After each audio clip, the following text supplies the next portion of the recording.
mukavuga ati Imana ni wadufasha ukadutabara, tuzagukorera, tuzambutsa intama, none bunaho kuzambutsa muri kuzihirika. Reka mbabwire, mudutindije mu butayu ariko tugiye kubusohokamo.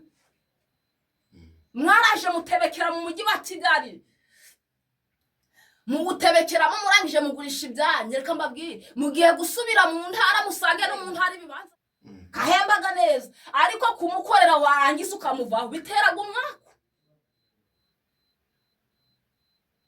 Mwiha icubahira Imana itabahaye, mwiyambika. Reka mbabwire, mbere ko mwambaraga amapataro y'ibidogore, none buno mushumba utambaye agapataro kamufasheho ngo ntabwo ari umushumba. Reka mbabwire, Imana igiye kuza mukiri mu gakungu, igiye kuza mukishagaraye mu mutwe. Murashagaraye, mufite ibintu biri kugendagenda mu mitwe yanyu, muri kugiye guhajuza izindi imbaraga mu bapfumu, mwarangiza ngo muje kuziroha mu ntama. Mwitonde inkoni y'Imana irabararuye. Ubuvumo warabugendaga, ubutayu bwinshi wasenze we, yewe mushumba we, wararuhiye iki. Haleluya, amena, haleluya, amena. Nukuri mureka mbabwire Imana, reka mbabwire, yego, mwabagabo mugiye kunkurikira uyu munsi wa none, yego, mwababyeyi mwe, mwabakobwa mwe, mwabasore mugiye kunkurikira uyu munsi wa none, reka mbabwire, amazi si yayandi. Mwitonde, amazi si yayandi. Imana yarayimbwira ngo mwarayimenyeye murangije murayisuzugura. Yarayimbwiye ngo mwitonde. Yesu Kristo. Yarayimbwiye ngo iraje ije guhura namwe. Yarayimbwiye ngo mbese ni gute muri kuzana ubwenge bwanyu muri iki kibuga. Umuhamagaro waragiye, nta muhamagaro mukigira, mushaka gukoresha ubwenge bwanyu. Yesu Kristo. Ntabwo Imana yapfiriye abize gusa, n'abatarize Imana yarabapfiriye. Imana yapfiriye ingeri zose. Mwitonde, mwongere musengere mu muhamagaro mwasengeragamo kera. Kera mwasengaga nta bijyo mufite, none mu mazu ganyu mwaradepye. Yesu Kristo. Muri gusengera ku macupa y'inzoga.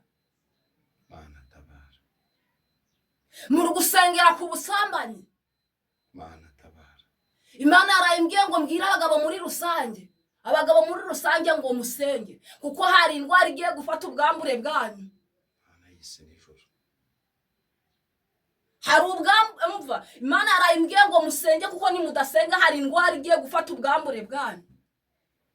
Yesu Kristo. Reka mbabwire, mwitonde, kuko Imana iri kurizwa n'abantu yahamagaye ari abatindi, ari inzahari, batagira hepfo na ruguru. None buno mufite amazu irenze imwe muri gukodesha, ariko gamwe na gamwe Imana yarayimbwiye nago mwibye mwabisambo mwaribye. Yesu. Imana yambwiye ngo igiye kubanyaga byose, igiye kubanyaga. Mana yanjye. Kubera yuko mwagiye mu nzira Imana idashaka, ntabwo mwakoreye mu nzira Imana ishaka, mwakoze ibyo mwitekerereje. Yarayimbwiye ngo hari n'abashumba dufite, hari abashumba dufite biyambitse amakoti, baragiye biyambika amakoti y'ubushumba, biyambika amakoti y'ubushumba. Imana yarayimbwiye ngo igiye kubakura. Mana yise nijoro. Igiye kubakuraho. Ubwo ibibwana bitangiye kuja birurira bikaja ku mitwe yanyu. Ibaze kuba uri umushumba ushumbye abandi. Imana nija kukunyereke insange y'umutwe wawe n'amazi ibereyemo. Hatagira umuntu byumva nabi, nge niko nabibonye. narababwiye ngo kugira nzakubitwe n'Imana nzayikorera uko yambwiye. Nje ntabwo njya ruswa, ntabwo nca ku ruhande, ntabwo njya mvuye iwawe. Mana tabara. Ndangije imyaka 19 muri ADPR. Nabatijwe 2006. Iwacu ntabwo hazi. Kandi nterana buri munsi. Muca amafaranga y'itorero nkayatanga. Nyikorera mfite umuntu urembye, mbana n'umukecuru urembye ubana n'ubumuga. Yesu. Ubu namusize ku buriri. Ararwaye. Ariko Imana yambwiye ngo genda uyivugire. Mwitonde. Imana yambwiye ngo mukontorore iyo mihamagaro yanyu kuko nimutayikontororije guhura namwe. Mwigize ibisambo. Yesu Kristo. Mwigira amabandi. Ibikara byabaye inzobe. Ibihara biri kuyaga. Reka mbabwire bigiye kongera kuba umweru. Mana tabara ubwoko bwawe. Bigiye kongera kuba umweru kubera yuko ntago mwagendeye mu nzira Imana ishaka. Yesu. Amafaranga gari kuza mu kabika, reka mbabwire mugiye kwambara ingerekeranye kubera yuko mwanze kumvira Imana. Inkoko mwaratetaguye, inkwavu murajya, imbavu z'ihene murarya, ariko mugiye kuziruka. Mugiye kuruka. Hari abashumba benshi mwagiye murirukana bakoreye Imana, bari kurira, bari gusenga. Ibaze kugira umushumba aba yarashumbye intama mu myaka 10 ishize, nurangiza ngo uzange ugiye gukoresha ubwenge bwangu umukureho. Ari Imana yamuhamagaye. Reka mbabwire hagiye gukora babandi bafite umuhamagaro.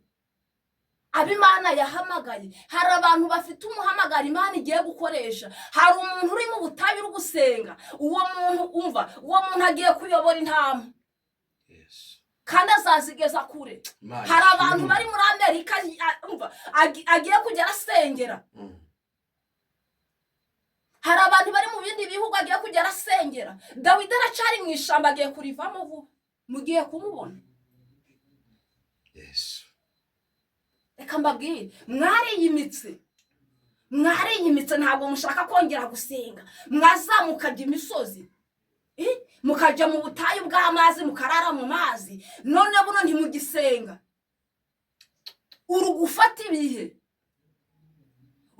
ibihe wageza saa sita ukavuga ngo igifu kirakuriye. Reka kigiye kukurya ugiye kujya urafata ibihe by'agahati Imana itagutegetse. Mana tabawe. Kera mwarasengaga mukavuga ati Mana ni wadufasha ukadutabara, tuzagukorera, tuzambutsa intama. None bunaho kuzambutsa muri kuzihirika. Reka mbabwire mudutindije mu butayu ariko tugiye kubusohokamo. Mwaraje mutebekera mu mujyi wa Kigali, mugutebekeramo murangije mugurisha ibyanyu. Reka mbabwire mugiye gusubira mu ntara, musange no mu ntara ibibanza birahenze. Muzasanga byarahenze. Uzaza witwaje $50 kugira ubone ikibanza mu mujyi wa Musanze. Aho nutazo uzifite uzakodesha. Uzahera mu ruzerero kubera yuko wasenze. Reka mbabwire mwakwereriye umugabo witwa Yesu yaguhembye kaguhemba. Kahembaga neza, ariko kumukorera warangiza ukamuvaho biteraga umwaka. Mwiha icubahira Imana itabahaye. Mwiyambika. Reka mbabwire mbere ko mwambaraga amapataro y'ibidogore, none buno mushumba utambaye agapataro kamufasheho ngo ntabwo ari umushumba. Reka mbabwire Imana igiye kuza mukiri mu gakungu, igiye kuza mukishagaraye mu mutwe. Murashagaraye, mufite ibintu biri kugendagenda mu mitwe yanyu, muri kujye guhajuza izindi mbaraga mu bapfumu, mwarangiza ngo muje kuziroha mu ntama. Mwitonde inkoni y'Imana iraje. Mushumba Imana yambwiye ngo gabanya ubwo bwenge. Korera mu muhamagara Imana yaguhamagayemo. Yambwiye ngo subira ku musozi, subira ku karago, wongera upfuka musenge. nkubwire Imana yambwiye ngije kugukenyuruza kubera yuko uri kugendera mu nzira Imana idashaka muri gukora ibyo mwiboneye muri kuva gusambana mwaragiza mukatuzanaho amategeko reka mbabwire iyo ndi kurara mu butayu ndi gusenga ntago mba ndi kumwe namwe mwikinira mu muhamagaro wanje rero mwiza kuwukiniramo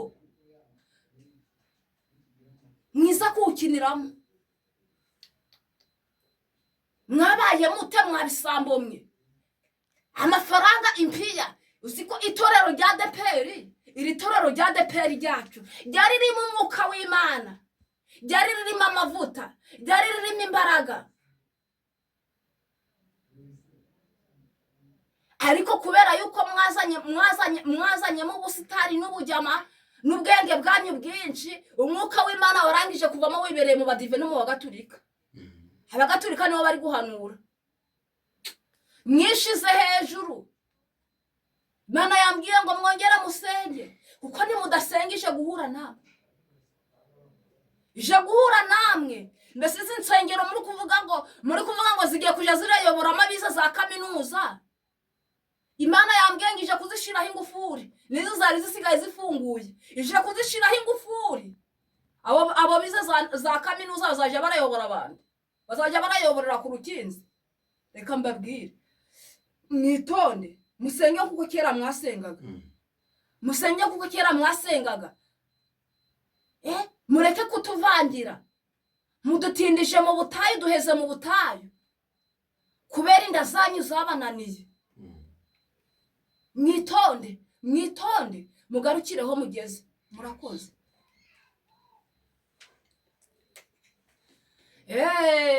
kera mwafataga amasengesho mwataha mugasanga mugafungurira ku bigori none buno muri gusanga isafuriya z'inyama mugiye kuzibura mugiye kongera kurya impungure nazo muzibure kubera yuko ntago muri kugendera mu nzira Imana ishaka ayiwe izo nda zanyu nimushake muzigabanye musenge mugabanye ibiryo ko mwongeze ibihe byo gusenga hari n'abanyamakuru dufite reka mbagereho nabo nari nibagiwe hari abanyamakuru dufite nabo bigize ibisambo bigize abagambanyi yabona umaze gutera imbere akifuza yuko yaza akaguhirika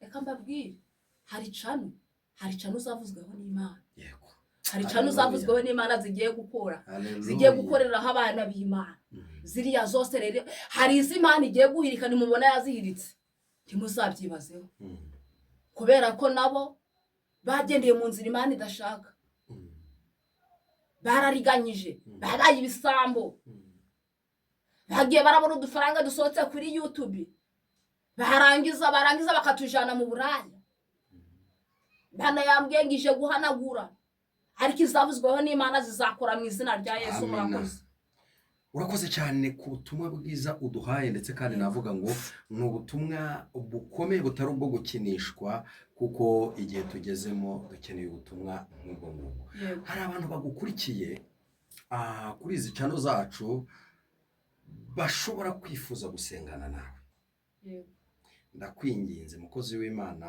kugira ngo utambutse nimero yawe ya telefone ni 078 kabiri 99 8 kabiri 11 ni 078 kabiri 99 8 kabiri 11 niyo ngije urakoze cyane nkuko twatangiye dusenga reka ngusabe kugira ngo nubundi dushyire imbere y'Imana uturagize Imana twebwe ndetse n'abandi bose bagukurikiye n'abazagukurikira yego murakoze Mana yacu Mana turagushimye turaguhimbaje tugushimye kuri umukozi w'umuhanga tugushimye yuko uri rurangiza rwa burundu tugushimye yuko uri Imana yihagije tugushimye yuko abanye natwe muri uyu mwanya izina ryawe nirihabwa icubahiro gumye ushigikire zino cano ngwino uzihagarareho Mana urakoze Uwiteka uzazirinde guhirima kubera yuko ushoboye byose nyaguhora ku ngoma Imana ndasenza kugira ngo uzaza kwivanga mu byabo uzamwigizeyo kubera yuko ushoboye bose. Haleluya. Urakoze kuri Imana yumva gusenga